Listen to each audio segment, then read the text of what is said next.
Hello guys, welcome dito sa aking channel, Kapalaran 888. Welcome guys. Alamin natin ngayon ang inyong daily tarot reading for Pisces, Scorpion, Cancer, Water sign. Ano ba ang sayo ng baraha para sa araw na ito? So, kumusta kayong lahat yan guys? I hope na nasa mabuti kayong kalagayan sa ngayon.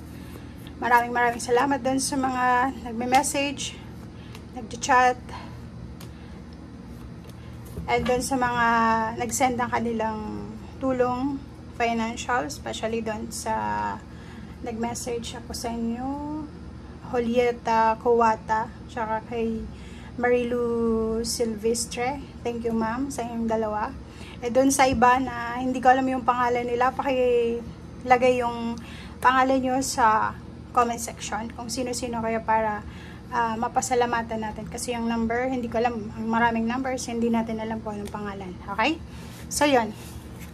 So, water sign, Pisces, Scorpion, Cancer, meron kang 4 cards dito.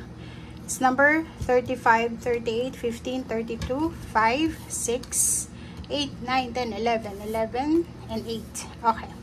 So, yung mga water sign, Pisces, Scorpion, Cancer, siguro, kasi marami tong kumbaga mensahe.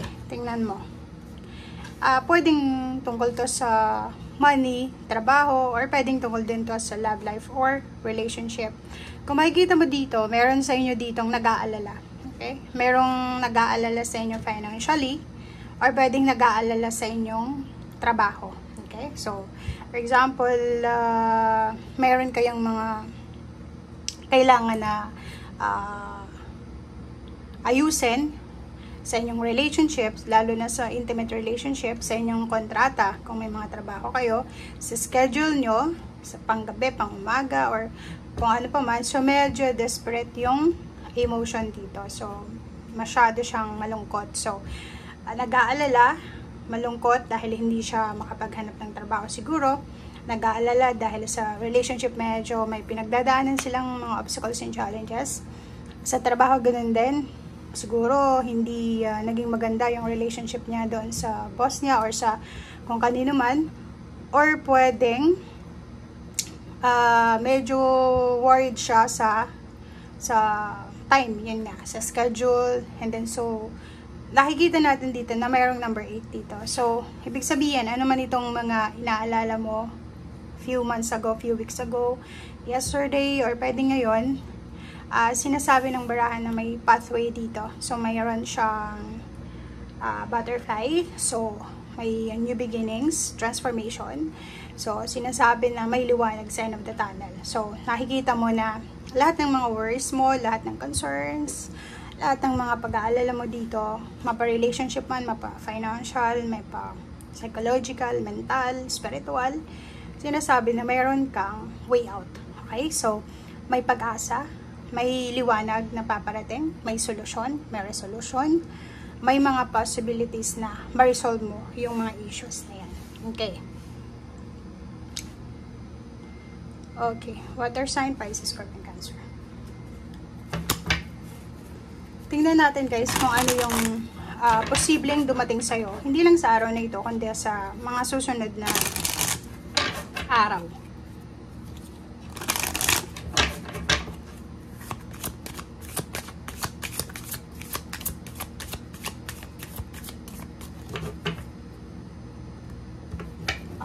Isa lang. Okay, so, a blessing on a home. So, number 10. Wow. So, meron dito na mga water sign, Pisces, Scorpion, Cancer na siguro nag-aalala sila tungkol sa kanilang family life. Especially tirahan siguro. Okay, so, sinasabi ng baraha sa'yo na ano man itong mga inaalala mo sa ngayon, posibleng in the few days or few months or few weeks, meron ditong kumbaga completion. Kasi number 10 siya eh.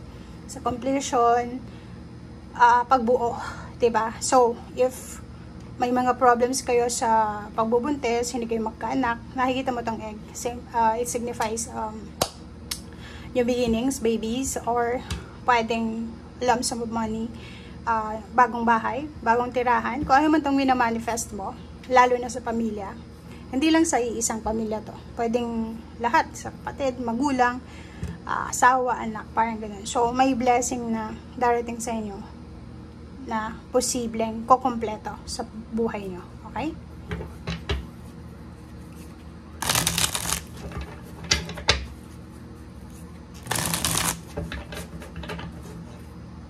Okay. Oh, 'di ba? So, kung makikita mo dito, posibleng ikaw ay magkakaroon ng, like for example, bagong source ng happiness. Kasi to, it's either excitement, new source ng excitement siya, or pwedeng new source of yung pagmamahal, new source ng income, or bagong source ng pag-asa, hope. 'Di ba? So, sinasabi ng barahan na siguro sa araw na ito, may iba sa inyo na nandito pa rin kayo sa situation na to, na parang stagnant, natatakot,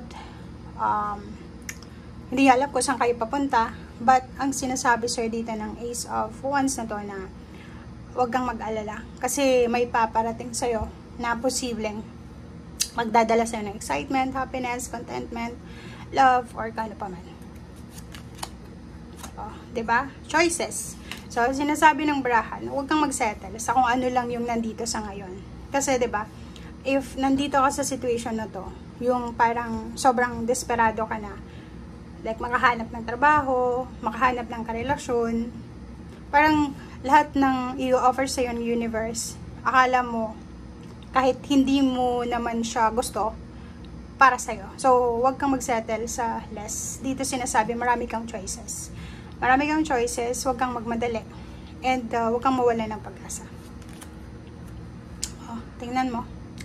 Meron ka ditang Knight of Swords. Maraming information, balita, mga realidad, or pwedeng mga katotohanan, diba? So, mga sikreto na pwedeng mabunyag. Marami kang malalaman ng mga kwento, storya, na pwedeng siguro ikaw lang yung hindi nakakaalam. So, nakikita mo yung baraha dito na sinasabi na medyo parang diba, yung parang bigla kang magigising sa yung mahimbing na pagkatulog. Ito siya. Marami kang malalaman. Diba? So, yun. May elimination talaga dito. May elimination, transformation, new beginnings. May magliliwanag. Siguro yung mga madilim na pangyayari sa buhay mo na posibleng magliwanag. Siguro dati, ang dami mong confusion sa buhay, but now, siguro sa araw na ito, medyo marirealize mo, or mararamdaman mo na, ay, ito pala yung totoo. Ay, kaya pala nangyari ito kasi ganyan, ganito. So, transformation, enlightenment, awakening, parang gano'n. So, ihanda mo ang sarili mo kasi, di ba, baka mabigla ka kasi hindi ka sanay sa mga new beginnings, and huwag mong i-resist itong mga pagbabago na to sa buhay mo. And kung ano man yung offer sa'yo ng universe, make sure na tanggapin natin ito ng buong buo.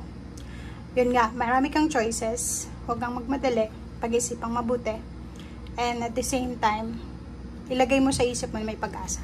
Okay? Thank you guys. Bye!